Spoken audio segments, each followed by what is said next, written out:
Okay. Well, yes, they were here. Not super. It's like.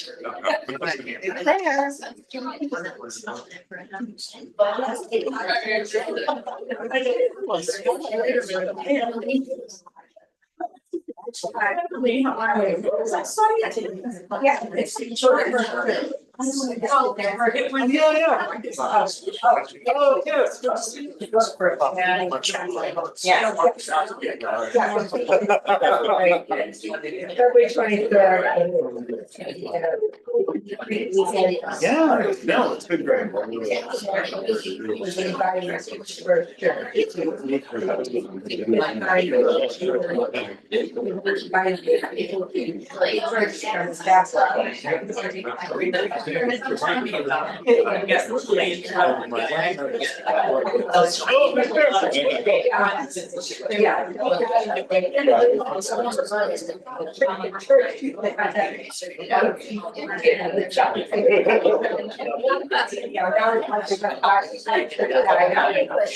We met at one more yeah, along with two.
That's still good product.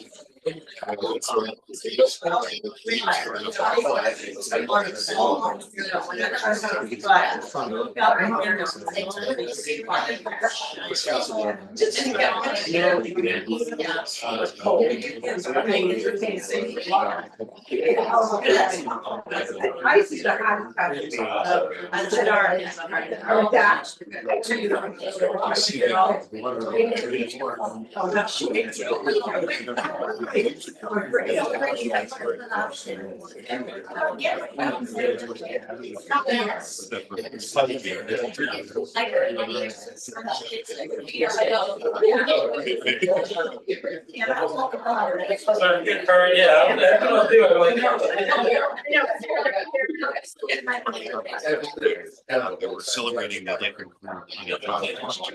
which was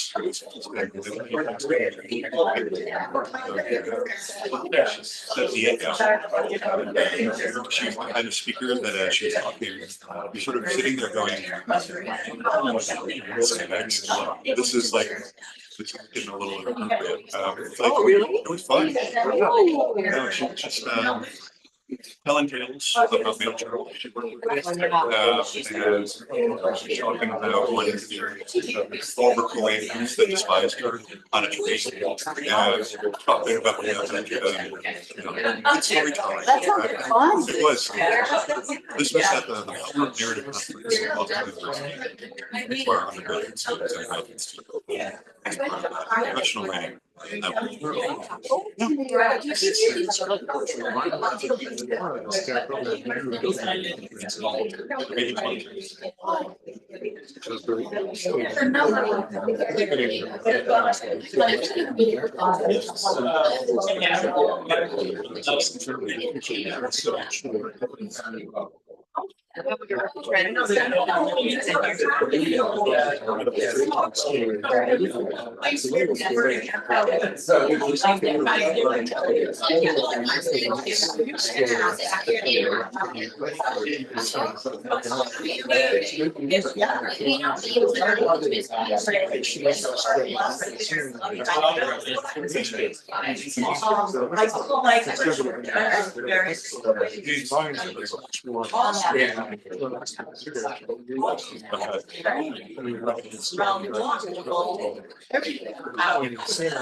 You get to start off with saying, you know, probably is the answer, probably is still important. So he's joining her community.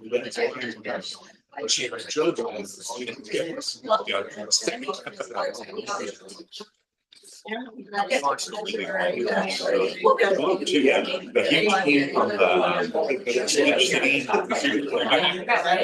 really promoting that. The Boston Globe series about how the Boston police use. But Deborah Becker was one of the immigrants who's going yeah, she was one of the, you know, big stories, you know, how it is, she wrote the library. Wow. The students were just anyway. I think the only thing that was like found like Tommy Chum was there. Really great. No idea.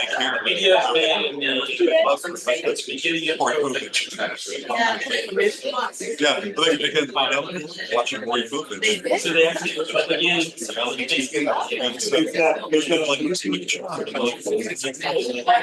Wow. That's really It's just something about the Sorry. I'm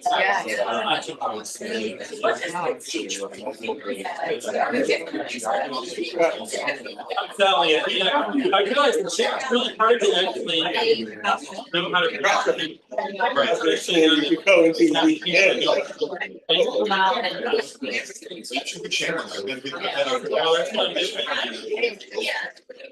If you don't need help, bilingual language, I would like help. When is it? No,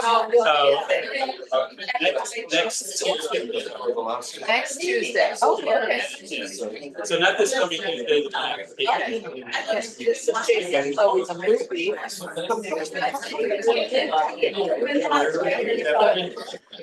Oh, wow.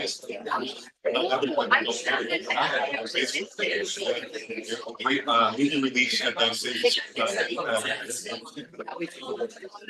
There'll be some never before seen. yes. I didn't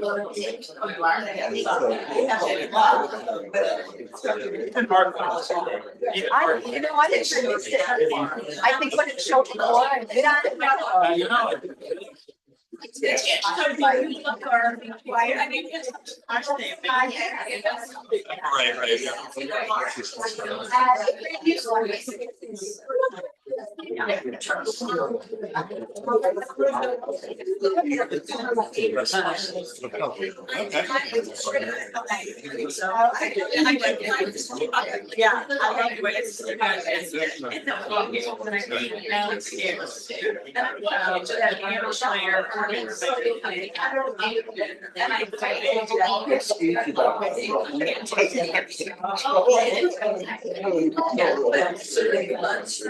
Right.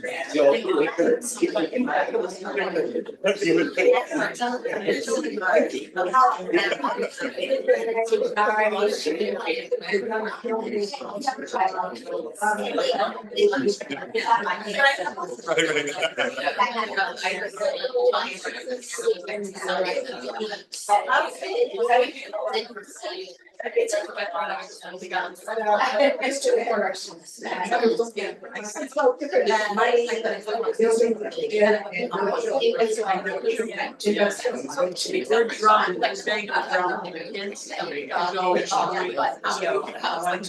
reading. That's the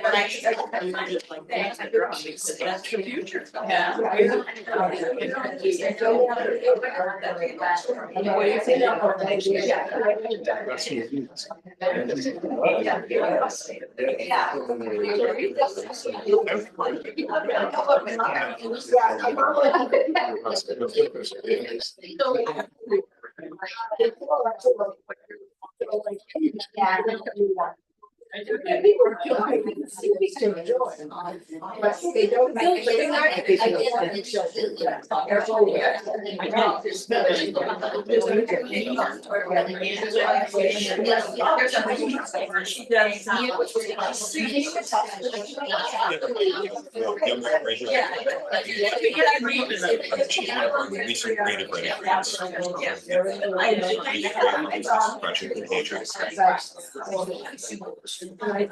She's so familiar. I remember when I met her.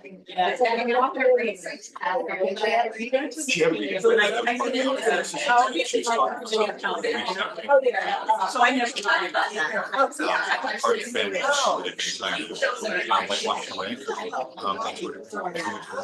I'm so glad. The event really.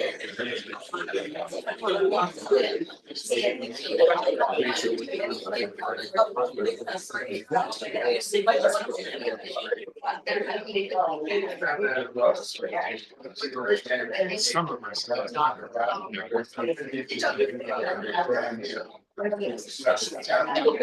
think.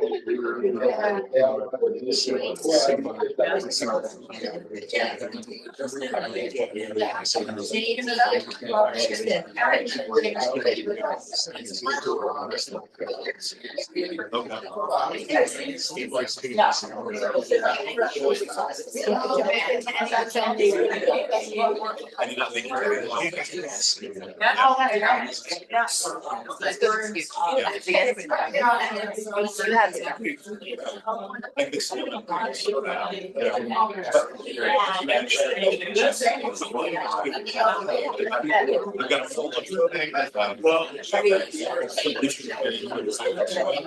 so somebody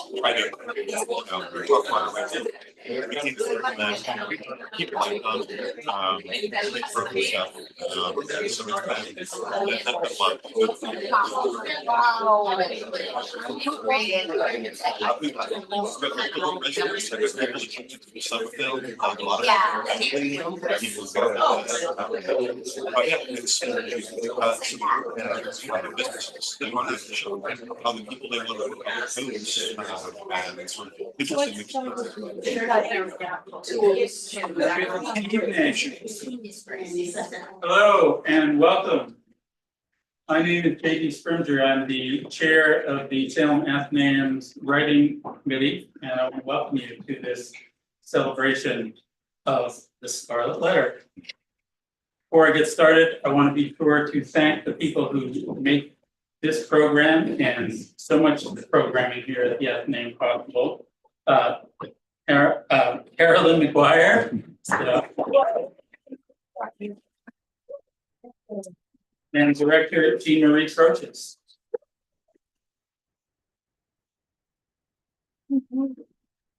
I'm a writer myself, and I always say that if you're not living in a major city in the United States, you're going to live in a small city. For a writer, there may be no better small city to live in than the city of Salem, with its astonishing history and literary history. And one of the main figures of its literary history is, of course, Nathaniel Hawthorne. And I'm glad that we're here today to celebrate the 175th anniversary of perhaps his most famous novel, The Scarlet Letter. This is a celebration, and celebrations require food. So if you haven't noticed, there's a table of snacks over here. When the presentation ends, please, maybe you could fold up a chair or two, but grab some food, hang out, talk. That's part of this party. You're also going to hear some excerpts from the Scarlet Letter that were selected by my colleague at Salem State, Professor Peter Walker, who you'll hear from briefly or shortly.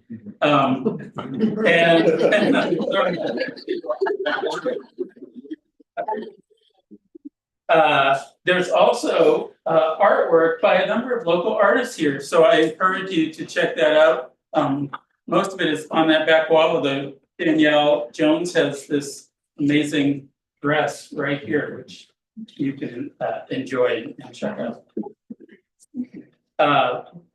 Lastly, you're going to hear a couple of erasures. I'm not sure if all of you are familiar with erasures. They're a relatively recent development in poetry in which people will take a text and then black out or white out, or in one way or another, mark off most of the text and use only select words from a page or two to compose, in a sense, a new text from it. And here's just one example. Actually, maybe this one is even easier to see from where you are. So this had been a whole page of text, but now it's a few lines. Most of the erasures were done at a workshop that the Athenaeum held last month, led by the poet M.P. Carver. And actually, it turned out that many of the people chose the opening passage that you're going to hear to do erasures for. So we'll splice some of those erasures in between the readings. You can follow along on your program. And you can kind of listen to how different people, their different takes on the first chapter. I think that's all you. Oh, one more thing. There's one person missing in the program. We're going to hear M. Blackwelder's erasure right before the final erasure by M.P. Carver. So after the conclusion, we'll hear M. Blackwelder. Right now, though, I would like to introduce Peter Walker, who will give a few remarks and give us a little bit of grounding for this text. Pierre Peter A. Walker is professor of English at Salem State University, where he has taught since 1997. He has written and edited several books on Henry James, including 9 volumes of the complete letters of Henry James, 1855 to 1880. He has also published on James, on literary theory, on African American literature, and on Edith Wharton in numerous journals and book collections. His most recent publications and presentations have been on James's novel, The American, which he is also editing for Cambridge's The Complete Fiction of Henry James. We'll have to bring him back for a Henry James. In 2004, he helped to organize Salem's bicentenary celebration of the birth of Nathaniel Hawthorne. He is a past president of the Henry James Society and has been an NEH Fellow, a Fulbright Scholar, an American Philosophical Society Sabbatical Fellow, and a Harry Ransom Humanities Research Mellon Fellow. Peter Walker.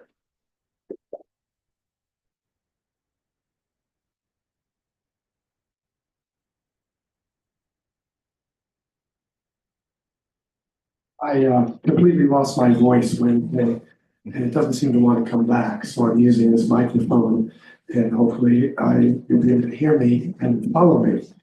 So thank you, JD, for the introduction. I should mention that JD served on one of the hiring committees that selected me to be hired by Salem State. So I'm always eternally grateful to JD. So why are we here? Why are we celebrating the 175th anniversary of the publication of the Scarlet Letter? The obvious answer is that Nathaniel Hawthorne is the Athenaeum's most famous subscriber. He is Salem's most famous writer, as JD just hinted, and the Scarlet Letter is certainly his most famous book.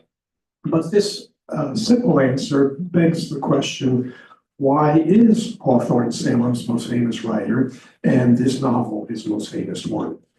The answer to this why is complex, but for me it gets at why people should still care about this book. Hawthorne, we know, was deeply troubled by his family's Puritan legacy, especially by the fact that his ancestors were one of the Salem witch trials hanging judges and one of the persecutors of the early Salem colony's religious nonconformists. This legacy made Hawthorne deeply skeptical of idealist and utopianist social projects. Take the vision behind the creation of the Salem colony. In 1630, John Winthrop, one of the colony's founding figures, and an early governor of Massachusetts, made a speech entitled A Model of Christian Charity. How many of you know anything about this speech? Okay, so it really is the founding document of the Salem Puritan colony. In it, Winthrop outlined the purpose of the new colony. This colony, according to him, wants to be organized according to what he and his fellow Puritans saw as the perfect Christian community. Since these early settlers of Salem believed they practiced the true version of Christianity, it followed for them that a community organized by this true version of the religion could only be the perfect human community. Indeed, they would not even have accepted the word version. Their Christianity was not a version, it was the true, the pure Christianity, hence the word Puritan. Winthrop so believed in his ideal of the true Christian community that he argued that Salem, and by extension the entire Massachusetts Bay Colony, would become a, quote, city upon a hill. This becomes a very famous line. This city on a hill would be a beacon to all mankind, showing how to organize a community. This light would be so strong that the rest of humanity would eventually come to imitate Salem in organizing itself. Later thinkers and speakers picked up on this phrase. John Kennedy, for example, recently elected but not yet inaugurated, made a famous speech in late 1960 at the Massachusetts State House, which is on Beacon Hill, right, on the top of Beacon Hill. In this speech, he called the United States a city upon a hill.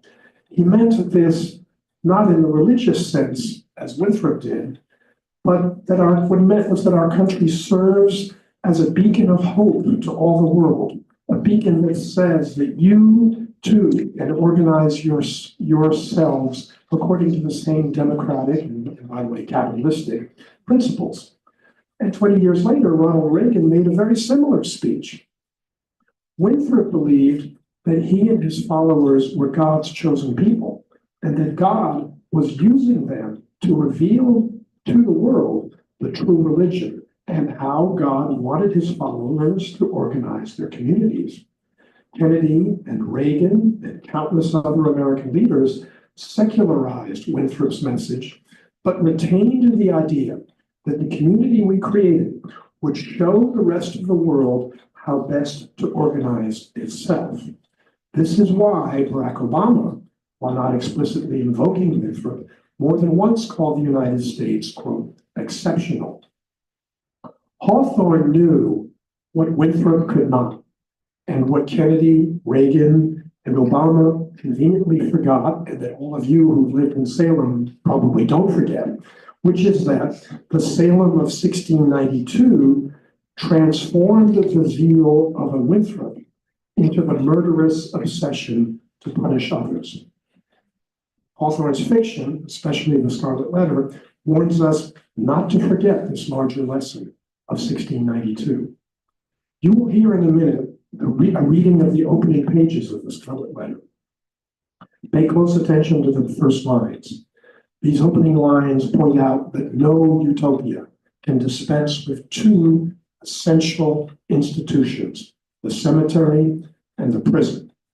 In other words, no matter how idealistic or perfect a utopia may seem to be, it cannot get rid of death or of wrongdoing and its punishment. These evils are unavoidable. On a simple level, these lines are telling us that the idealistic urge behind a utopia can lead to a horror like the Salem witch hunt. Herein lies one of the more general messages of so much of Hawthorne's writing. That is to say, that we cannot deny, he would argue, that the makeup of human beings is a mixture of better and worse characteristics. This truth applies not just to individuals, but to our organizations and institutions. And it applies not just to Puritan New England, but to the very idea of America, a community, a nation founded on democratic ideals for sure, but always having to strive to live up to those ideals. The utopia that the opening paragraph of the Scarlet Letter mentions is not just a fictionalized Puritan Boston of 1650, but the United States in general. And Hester Prynne's sin of adultery, for which she is condemned to wear the Scarlet A, the Scarlet Letter of the book's title, stands for what many have called the original sin of the American ideal. Some have pointed to slavery as the original sin of the founding democratic ideals of the American nation. Others point to the new European settlers wresting of the land from its original inhabitants. You might be tempted to say that it stands for both of these historical wrongs. But one can argue even more broadly that this, quote, original sin stands for all of the ways whereby our nation has fallen short of its ideals, from Thomas Jefferson's dealings with Sally Hemings to the false pretenses that served to justify launching an invasion in 2003 on a foreign nation. In the Scarlet Letter, Hawthorne teaches us that those who, like Hester Prynne, accept the reality of their twofold nature, that mixture of better and of worse, find the way to live with that worse. On the other hand, those who persist in postponing their public avowal of their own wrongdoing, as Arthur Dimmesdale does for 9/10 of the book, eat themselves away internally. And those who, like Roger Chillingsworth, try to turn themselves into the rod of justice only succeed in making themselves hateful. Hawthorne's message was pertinent to his own time, 1850, when the country was breaking itself apart over the issue of slavery.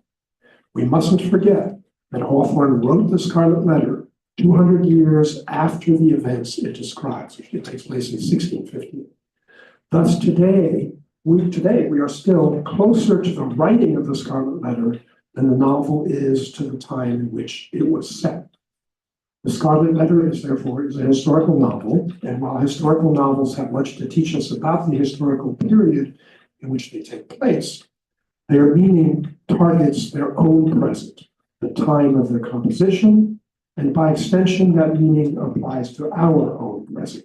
We can still learn from Hawthorne's The Scarlet Letter.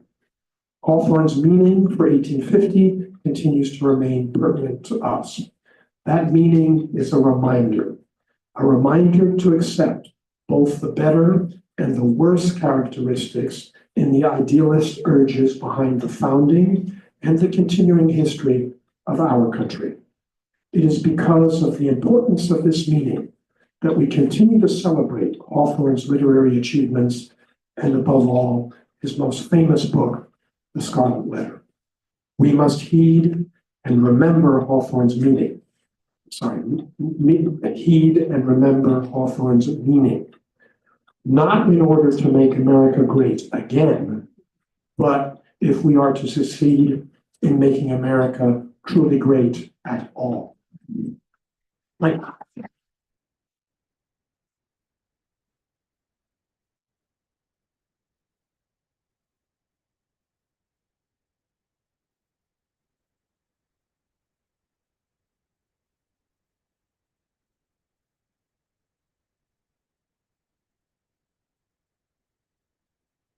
Hi, this poem is called Deserved Hope.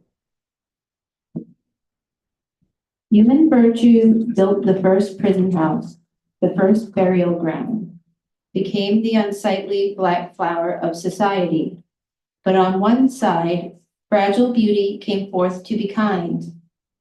This rosebush survived long after the fall. It sprung up from that inauspicious portal to serve hope, to relieve human sorrow.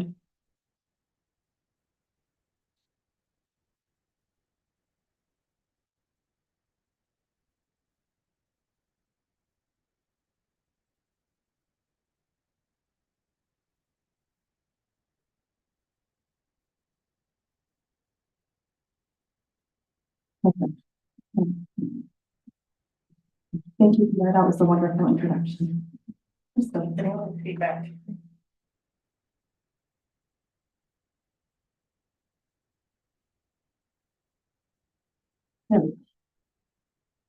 Chapter 1, The Prison Door. The founders of a new colony, whatever utopia of human virtue and happiness they might originally project, have invariably recognized it among their earliest practical necessities to allot a portion of the virgin soil as a cemetery and another portion as the site of a prison. In accordance with this rule, it may safely be assumed that the forefathers of Boston had built the first prison house somewhere in the vicinity of Cornhill, almost as seasonably as they marked out the first burial ground on Isaac Johnson's lot, and round about his grave, which subsequently became the nucleus of all the congregated sepulchres in the old churchyard of King's Chapel. Certain it is that some 15 or 20 years after the settlement of the town, the wooden jail was already marked with weather stains and other indications of age, which gave a yet darker aspect to its beetle-browed and gloomy front. The rust on the ponderous ironwork of its oaken door looked more antique than anything else in the New World. Like all that pertains to crime, it seemed never to have known a youthful era. Before this ugly edifice, and between it and the wheel track of the street, was a grass lot, much overgrown with burdock, pigweed, apple pern, and such unsightly vegetation, which evidently found something congenial in the soil that had so early borne the black flower of civilized society, a prison. But on one side of the portal, and rooted almost at the threshold, was a wild rose bush, covered, in this month of June, with its delicate gems, which might be imagined to offer their fragrance and fragile beauty to the prisoner as he went in, and to the condemned criminal as he came forth to his doom, in token that the deep heart of nature could pity and be kind to him. This rose bush, by strange chance, has been kept alive in history. But whether it had merely survived out of the stern old wilderness so long after the fall of the gigantic pines and oaks that originally overshadowed it, or whether, as there is fair authority for believing, it had sprung up under the footsteps of the sainted Anne Hutchinson as she entered the prison door, we shall not take upon us to determine. Finding it so directly on the threshold of our narrative, which is now about to issue from that inauspicious portal, we could hardly do otherwise than pluck one of its flowers and present it to the reader. It may serve, let us hope, to symbolize some sweet moral blossom that may be found along the track, or relive the darkening close of a tale of human frailty and sorrow.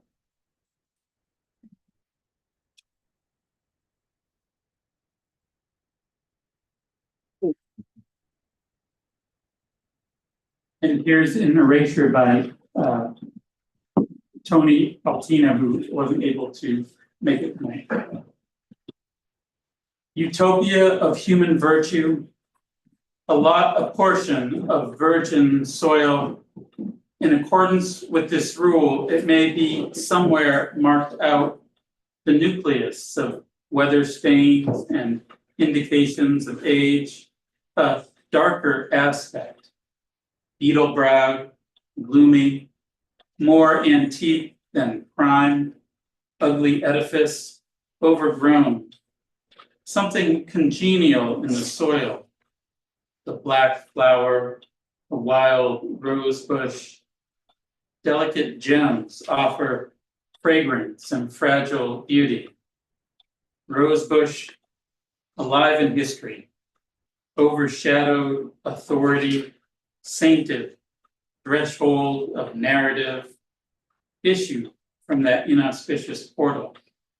But serve us, relieve the darkening.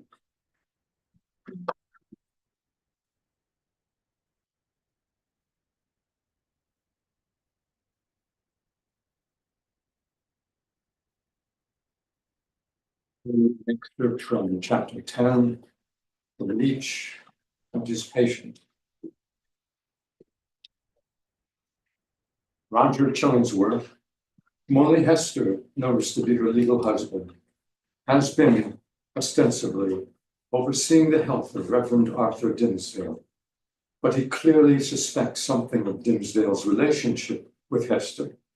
Dimmesdale falls asleep in his study, and Chillingsworth creeps in and looks beneath Dimmesdale's clothing at the minister's bare chest.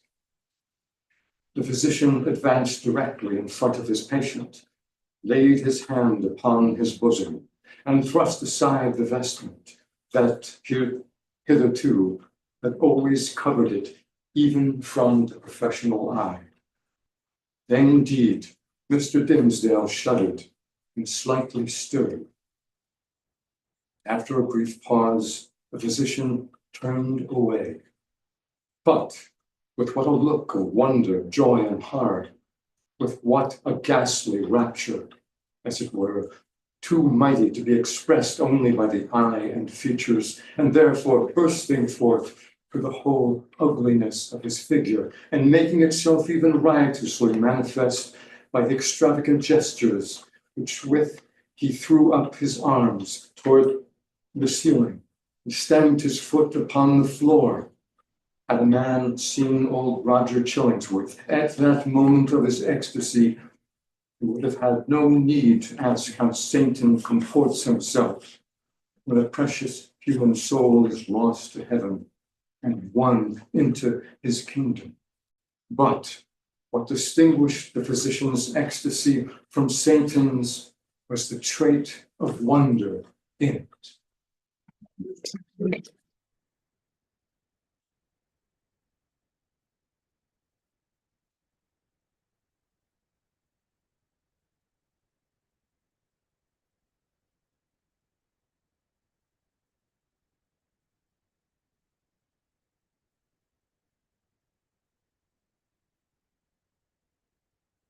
Chapter 12.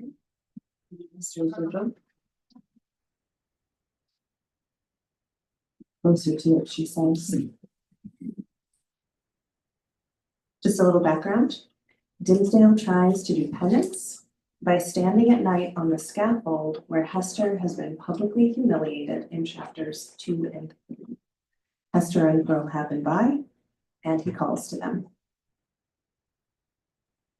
Come up hither, Hester, thou and little Pearl, said the Reverend Mr. Dimmesdale. Ye have both been here before, but I was not with you. Come up hither once again, and we will stand all three together. She silently ascended the steps and stood on the platform, holding little Pearl by the hand. The minister felt for the child's other hand and took it. The moment that he did so, there came what seemed a tumultuous rush of new life, other life than his own, pouring like a torrent into his heart and hurrying through all his veins, as if the mother and the child were communicating their vital warmth to his half-torpid system. The three formed an electric chain.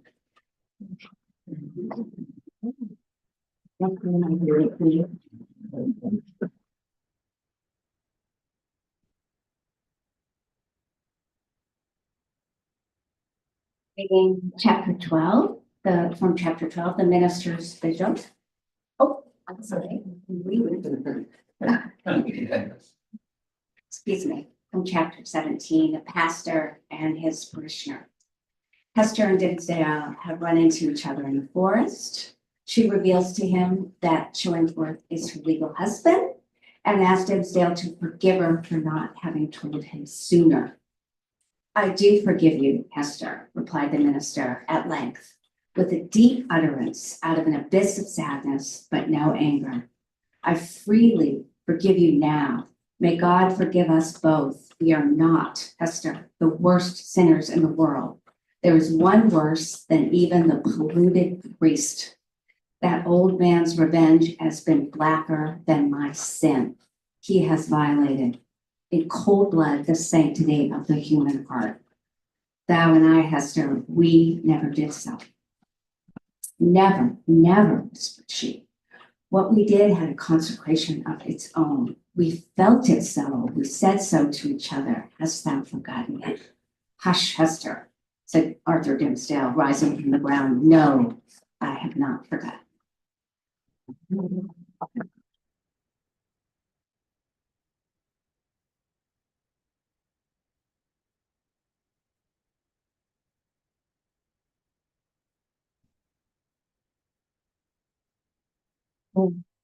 I'm reading from chapter 18 of Blood of Sunshine. Hester and Dimmesdale in the forest decide to leave New England, and in a celebratory gesture, Hester removes the embroidered scarlet letter from her chest and throws it to the side. The stigma gone, Hester heaved a long, deep sigh in which the burden of shame and anguish departed from her spirit. Oh, exquisite relief! She had not known the weight until she felt the freedom. By another impulse, she took off the formal cap that confined her hair, and down it fell upon her shoulders, dark and rich, with at once a shadow and a light in its abundance, and imparting the charm of softness to her features. All at once, as with a sudden smile of heaven, forth burst the sunshine, pouring a very flood onto the obscure forest, gladdening each green leaf, transmuting the yellow fallen ones to gold, and gleaming adown the gray trunks of the solemn trees. The objects that had been made a shadow hitherto embodied the brightness now. The course of the little brook might be traced to its merry gleam afar in the wood's heart of mystery, which had become a mystery of joy. Such was the sympathy of nature, that wild, heathen nature of the forest, never subjugated by human law, nor illuminated by higher truth, with the bliss of these two spirits. Love, whether newly born or aroused from a death-like slumber, must always create a sunshine, filling the heart so full of radiance that it overflows upon the outward world. Had the forest still kept its gloom, it would have been bright in Hester's eyes and bright in Arthur Dimmesdale's.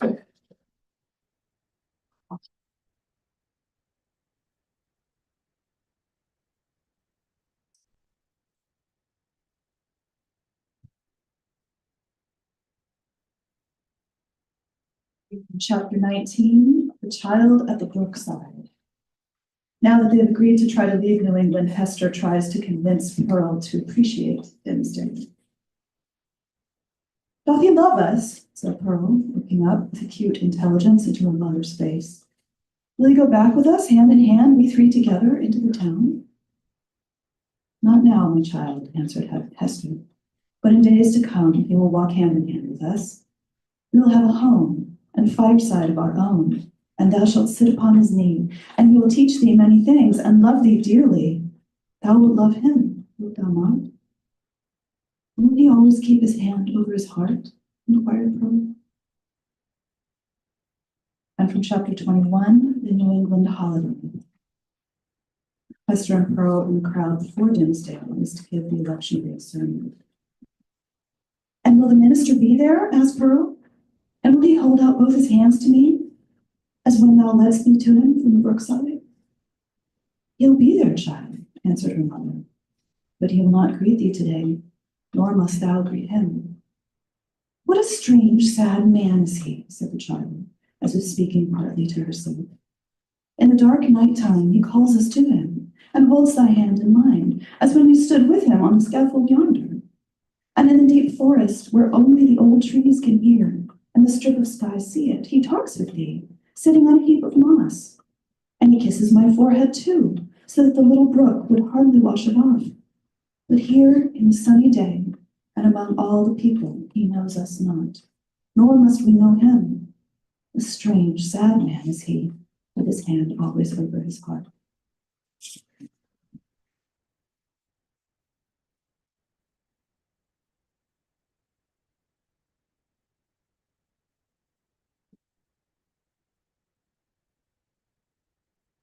The privilege of reading chapter 23, the revelation of the Scarlet Letter.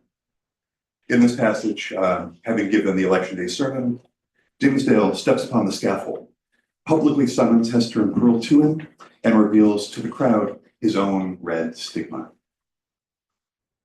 Stand any here that question God's judgment on a sinner? Behold a dreadful witness of it. With a convulsive motion, he tore away the ministerial band from before his breast. It was revealed. But it were irreverent to describe that revelation. For an instant, the gaze of the horror-stricken multitude was concentrated on the ghastly miracle, while the minister stood with a flush of triumph in his face as one who, in the crisis of acutest pain, had won victory. Then down he sank upon the scaffold. Hester partly raised him and supported his head against her bosom. Old Robert Chillingsworth knelt down beside him with a blank, dull countenance, out of which the light seemed to have departed. Thou hast escaped me, he repeated more than once. Thou hast escaped me. May God forgive thee, said the minister. Thou too hast deeply sinned.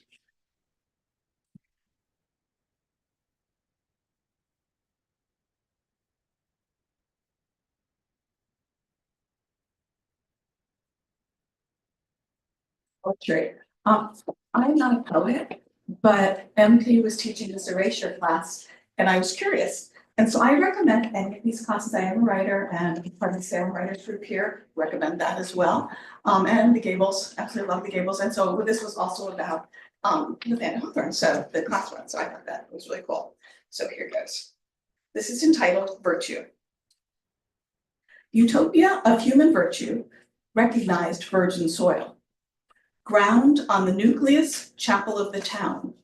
The new world, a youthful era, evidently found something congenial. On one side, a wild rosebush covered, imagined in token that the deep heart kept alive wilderness overshadowed it. On the threshold of inauspicious portal, symbolized some sweet moral blossom that may be found of human frailty.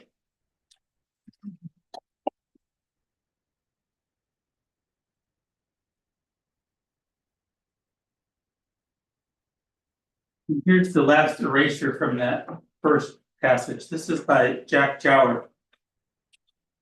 A new colony, a prison, a burial ground.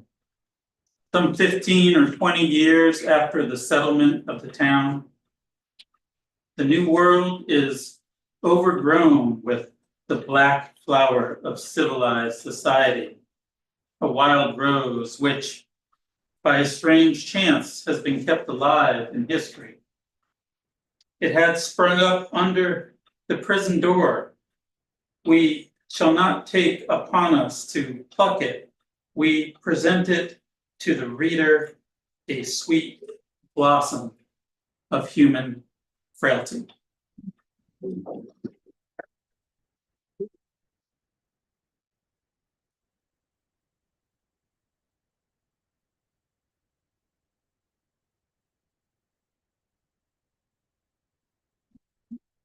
Reading from chapter 24.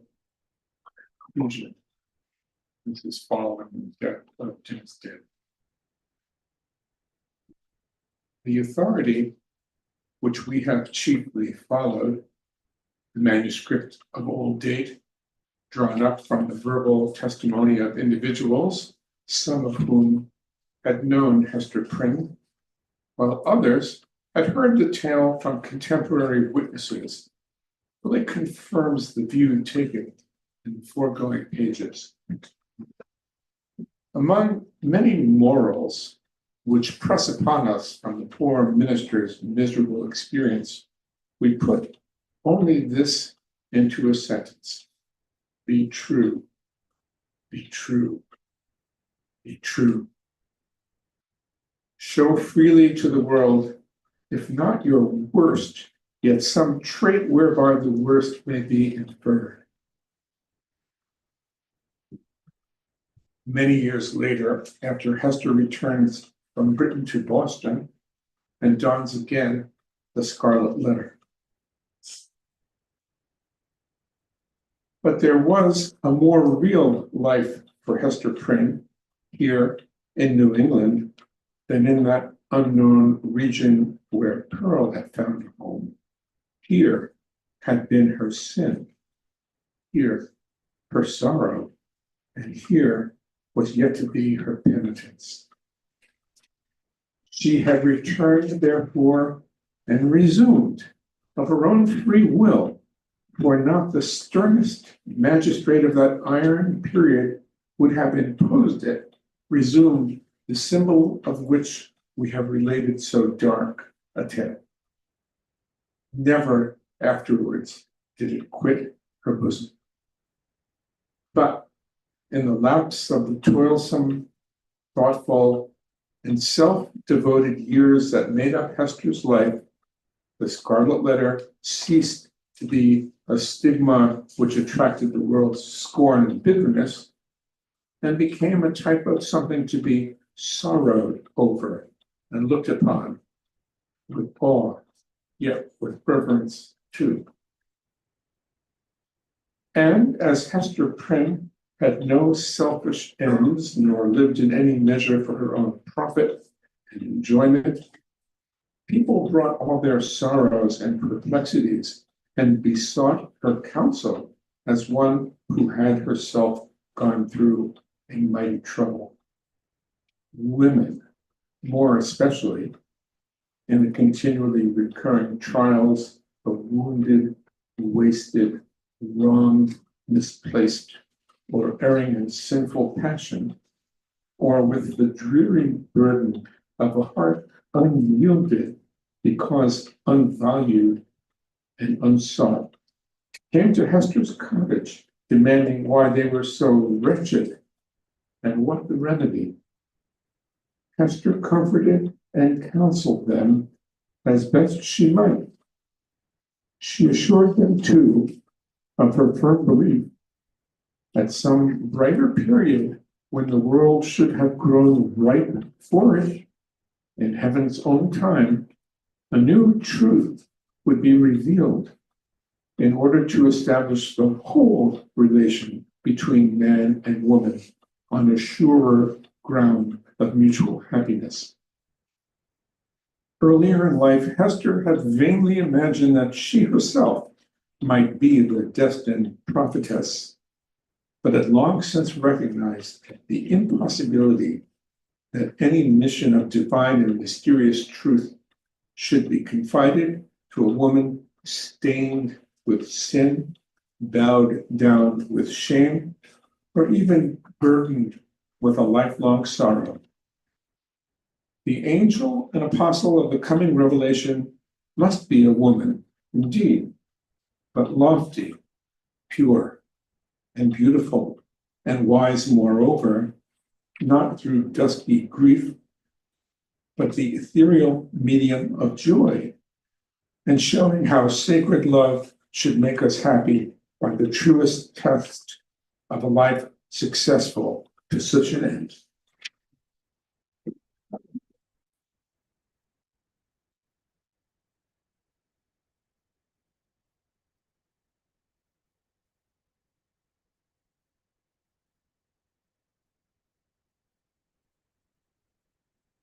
I'm Evan, and this is my erasure poem from the conclusion.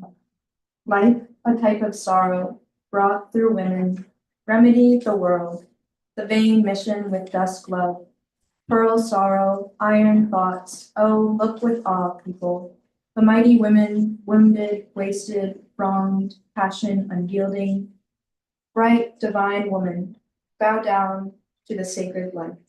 Thank you.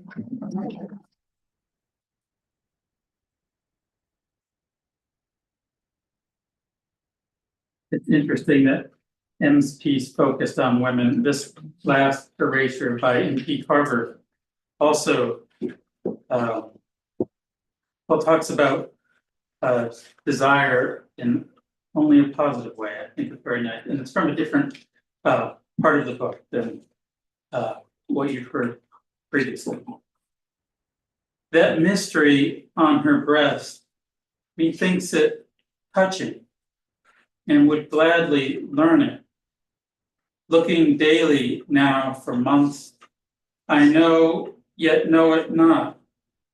I crave this needful, physical, laid open, bright with bodily good.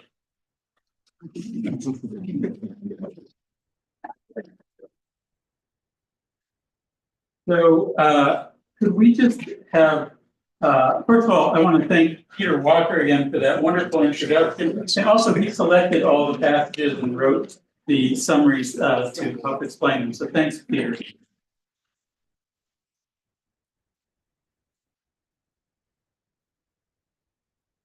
And someone I didn't thank at the beginning was Clay Ventre, who helped organize the artists and get them to commit to making this work. So thanks to Clay. He's not here, is he? No, okay. And then finally, could we thank our readers and give them a round of applause again, a round of applause for our writers.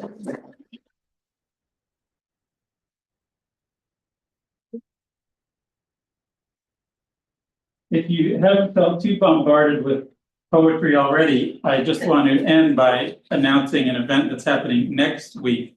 On next Sunday, from 3 to 5, we're having an event called I Celebrate You. Salem poets read one another's work. It will feature a group of poets who are dedicated towards bringing poetry into the community, the Thursday Poets, and they will read a few poems by a fellow poet and talk about what they appreciate about them. So 3 to 5 next Sunday. I think it's time to eat snacks. Thanks all for coming and stay around, please. Take care.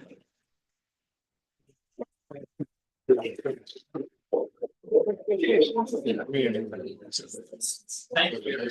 Really nice. Just the best part.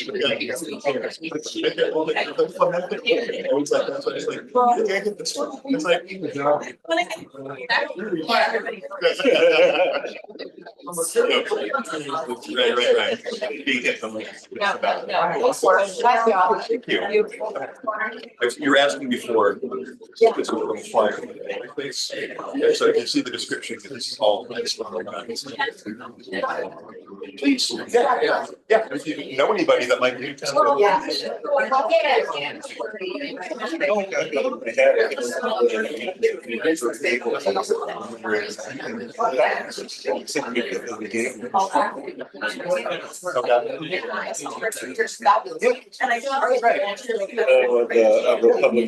It's what I would say is it's a 10,000 square foot warehouse. It's huge.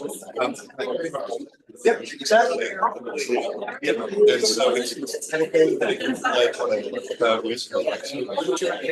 things. Oh, okay. We're starting classes. That's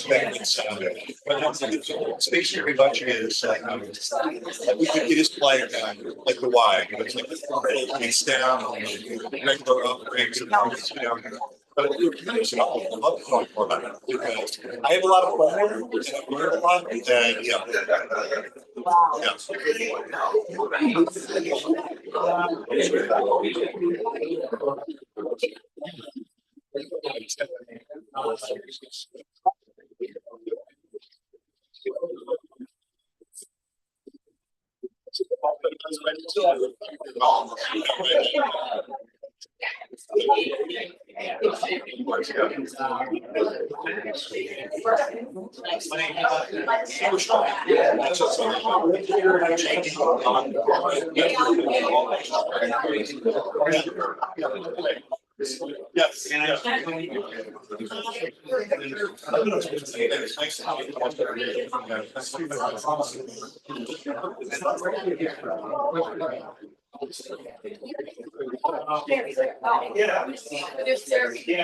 So we're gonna write March Webster's. Oh, that's fun.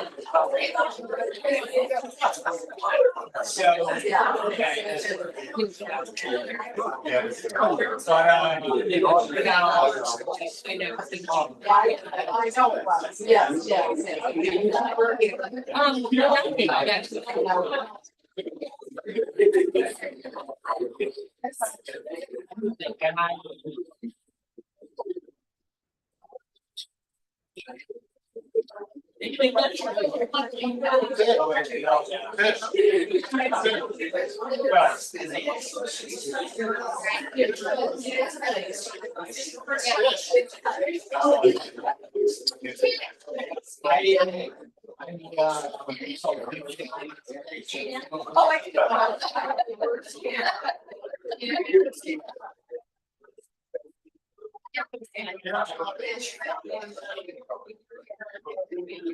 I think you can make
Okay. I know I started it, but I have, and I'm like, doing it very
Yeah.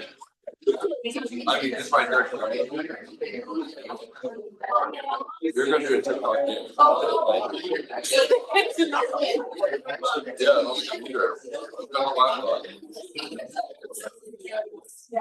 Found the camera. Be out there.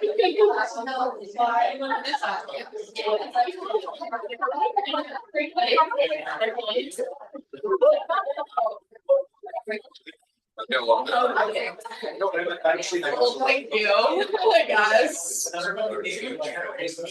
thank you, guys. I got that one.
Oh, you.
Yeah.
What do you mean?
So nice to meet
You're so smart.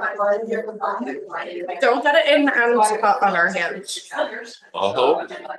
Kia caught her hand a little, so don't get it in her top on your hand. I know.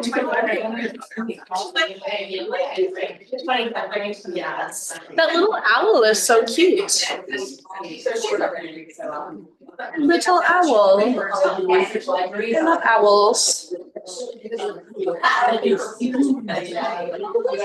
Well, I